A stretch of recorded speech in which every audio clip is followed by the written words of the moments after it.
It started on a panel that wasn't supposed to make headlines. The event was billed as a low-profile roundtable on civil discourse, hosted at a university in D.C., bringing together celebrities, lawmakers, and media figures. On paper, it was a photo op.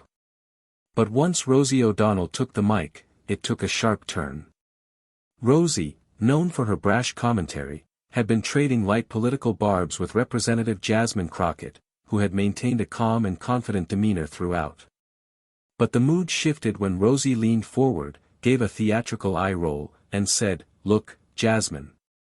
I get that you're trying really hard to sound smart here. But maybe stick to slogans. That seems to be your strength." There was an audible gasp from the audience. Even the moderator froze. Jasmine didn't react right away. She simply tilted her head slightly and smiled, coldly. Then she leaned into her mic and said only one sentence. And that sentence would have the internet spinning for days. The silence after Rosie's jab stretched for a few seconds, long enough for the tension to settle into every row of the auditorium. Cameras zoomed in. Phones went up. Even the moderator looked like he regretted accepting the gig. Jasmine Crockett finally spoke, her voice composed, unwavering. "Rosie, I've written legislation in 3 states, argued before federal judges, and I chair a subcommittee you can't even pronounce, so please, tell me again how I'm the dumb one." The room erupted. There were cheers, gasps, and even a few stunned laughs. Rosie blinked, caught off guard. She opened her mouth, as if to respond, but nothing came out. Jasmine wasn't finished. "See, you get paid to talk over people. I get elected to fight for them. And unlike you, I don't need a script to sound sharp." The crowd lost it. People stood up. Phones captured every second. Hashtags were already trending, hashtag Crockett clapback, hashtag Rosie got cooked. Even Rosie's co-panelist, a retired senator, leaned back and muttered, "Well, damn." Rosie tried to recover. She chuckled, the kind of awkward laugh people use to hide discomfort, and waved a hand dismissively. Okay, no need to get all dramatic. I was just teasing you, Jasmine. Lighten up." But Jasmine didn't flinch. She leaned back in her seat, completely unfazed. "You weren't teasing. You were testing. And now you know the answer." That line hit harder than the last. The audience fell into a stunned silence, then another wave of cheers followed. Even the moderator couldn't help but smirk. A few rows back, a political reporter from The Hill typed furiously into his laptop. Then Rosie made a critical mistake. She tried to pivot. "Look, I'm just saying, some people get by on attitude, not substance. That's not a crime, but let's not pretend it's genius either." Now it wasn't just tense, it was personal. Jasmine slowly turned in her chair to face Rosie fully.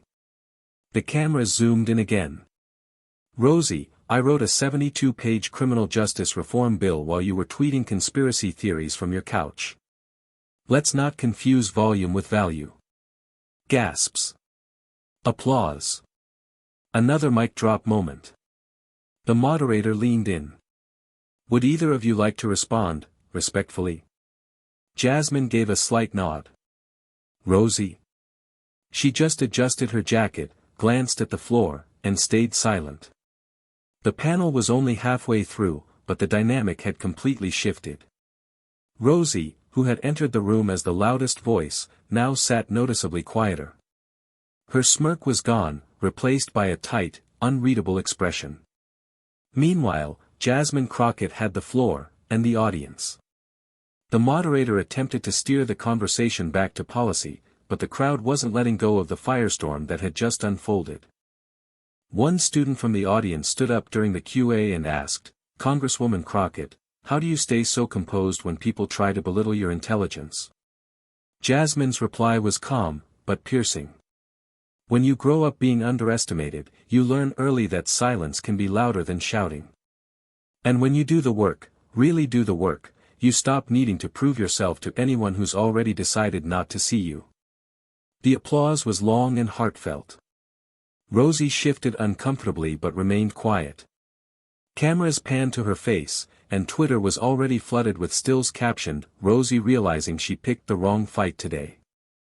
One political commentator live streaming from the back whispered into their mic, "We just witnessed a live political takedown, graceful, brutal, and unshakably smart. This is one for the books." Backstage after the event, the tension didn't disappear, it deepened. Rosie exited the stage quickly, surrounded by a small entourage who avoided eye contact with the press. Her usual confidence had dimmed. One aide whispered something in her ear, and she waved them off. Meanwhile, Jasmine stayed behind, chatting with students, shaking hands, answering questions with the same steady poise she showed on stage. Cameras followed her every move. A reporter from Politico approached her cautiously. "Congresswoman Crockett, did you expect Rosie O'Donnell to come at you like that today?" Jasmine gave a faint smile. "I expected someone to. They usually do. But I came with facts, not feelings." Rosie, a few feet away, overheard. She paused, turned halfway as if to respond, but said nothing. For a moment, their eyes met, and Jasmine nodded politely, offering no smugness, just a subtle signal that the moment was over. But social media wasn't ready to move on. Clips of Jasmine's clapbacks had already gone viral. Memes exploded. Celebrities, fellow lawmakers, and activists were reposting the footage with captions like, "This is how you handle disrespect. Jasmine Crockett just gave a masterclass in restraint and intelligence." Rosie thought it was comedy hour, turns out, it was debate night. Within hours, news networks were replaying the exchange. By morning, every outlet from CNN to Fox News was asking the same thing: who really won that roundtable, and what does it mean for Rosie O'Donnell's future appearances in politics? By the next morning, headlines were everywhere: Jasmine Crockett shuts down Rosie O'Donnell with one line. Rosie tried it, but Crockett came armed with receipts. When shade meets substance, Crockett versus O'Donnell goes viral. Cable news couldn't get enough of it. Clips of the exchange played on loop with commentators debating whether Rosie's jab was simply provocative banter, or a condescending misstep. On The View, even co-hosts who usually defended Rosie looked uncomfortable. Joy Behar sighed, "Rosie's never been known for subtlety, but this one? She poked the wrong bear." Back at Capitol Hill, Jasmine Crockett remained unmoved by the storm of attention. When asked by a local reporter if she had anything more to say about Rosie's comments, she smiled faintly and responded, "I said what needed to be said. Now I'm back to doing the job I was elected to do." That only amplified the admiration. Even lawmakers from across the aisle praised her professionalism. Meanwhile, Rosie issued a short statement on her social media, "Didn't mean to offend Representative Crockett. We can agree to disagree, but she handled herself well. Respect." The apology, half-hearted as it seemed, barely slowed the tide. Jasmine's followers grew by tens of thousands overnight. One tweet summed up the national mood best: Rosie brought sarcasm. Jasmine brought a resume. Guess who walked away with the mic? Behind closed doors, Rosie's team was in crisis mode. Her agent, her PR manager, even a former political advisor were huddled in a Zoom call just hours after the backlash exploded. One of them bluntly asked, "Do we pull her from the rest of the panel tour? Or do we double down and spin it?" Rosie, clearly frustrated, snapped back, "I made one comment. One. And now I'm trending under Rosie gets roasted like I committed a felony." But deep down, she knew the damage wasn't about what she said, it was who she said it to. Jasmine Crockett wasn't some rookie politician. She was sharp, unflappable, and rapidly becoming a rising voice in Congress.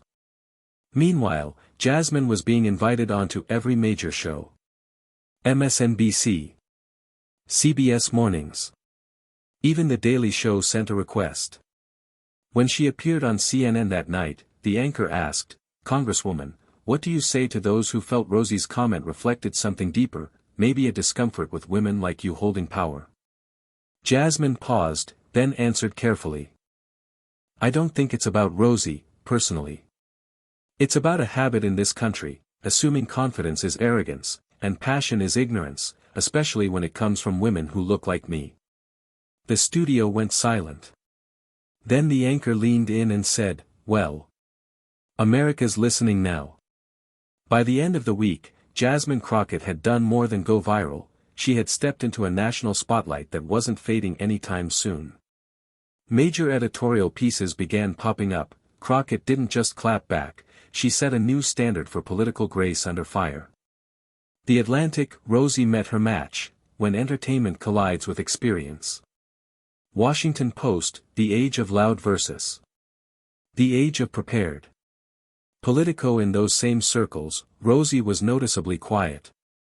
A planned podcast appearance was postponed indefinitely, and her next panel invitation was quietly rescinded. But Jasmine? She was invited to deliver the keynote at an upcoming leadership summit in Atlanta. The theme? Power, presence, and precision. Backstage before her speech, a colleague handed her a tablet with live coverage of the crowd waiting to hear her speak. You ready to own this? Jasmine smiled, then looked up at her reflection in the mirror. I've always been ready. They just finally noticed. That evening, she walked onto the stage to a standing ovation. She hadn't even spoken a word yet. And somewhere across the country, Rosie O'Donnell sat watching the coverage alone, no cameras, no lights, just the realization that in a moment meant to undermine someone else, she'd accidentally crowned her instead. The leadership summit in Atlanta was electric. Leaders from across the nation, activists, mayors, business executives, packed the room. Jasmine Crockett stood at the podium, dressed in a striking emerald blazer, her posture commanding, her voice smooth but firm. We live in a time where confidence is treated like a threat when it comes from the wrong voice, she said. But let me be clear, I didn't come here to make anyone comfortable. I came here to make change. Applause thundered through the hall. She didn't mention Rosie by name. She didn't need to. Everyone in the audience knew the moment that had brought her here, the moment she took a cheap insult and transformed it into national momentum. After the speech, she was swarmed by press, supporters, and even hesitant skeptics who now saw her in a new light. Meanwhile, a clip from her speech was making its rounds online. The most reposted line. You can question my tone, my hair, or my name, but you'll never question my work. It was already being printed on shirts, quoted in interviews, and posted in classrooms. Back in New York, Rosie O'Donnell watched the clip on her phone. Alone again. She sighed, placed the phone face down on the table, and muttered to herself, well, that didn't age well. Her attempt to diminish someone had instead propelled Jasmine into the cultural and political stratosphere. And now, the nation wasn't just watching Jasmine Crockett, they were following her lead. Weeks passed, but the ripple effect of that roundtable clash hadn't faded, it had solidified something deeper. Jasmine Crockett wasn't just a trending name anymore, she had become a symbol.